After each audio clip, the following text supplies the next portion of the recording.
ng saklolo ang mga Pinoy music artist. Hirap na raw ang industriya ng musikang Pilipino. Malayong-malayo sa dekada 70 ang itinuturing na golden age ng OPM o ng original Pinoy music. Kung kailan mapa-jukebox, radyo o telebisyon, panay Pinoy music ang tugtog. Noong dekada 90, may ilan din namang sumikat na Pinoy bands katulad ng Eraserheads, True Faith at Color It Red. Kaya paano humantong sa ganito ang sitwasyon? Kakaunti na lang ngayon ang mga kantang Pinoy at bibihira na rin itong marinig. Marami rin sa ating mga artist kung hindi nag-iba ng larangan para mabuhay, nag-abroad. Isa sa mga itinuturong salarin, pamimirata.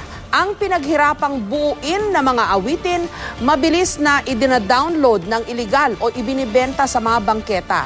Kaya hindi makalaban ang ating mga composer, singer at record companies. Samantalang panay ang dating ng mga foreign artist. Kaya nagsusumamo ang mga musikerong Pinoy sa publiko at sa gobyerno. Panahon na raw para maghanap ng bagong koro.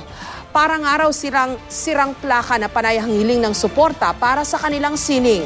Sana pakinggan silang muli. Gayon din ang himig na sariling atin.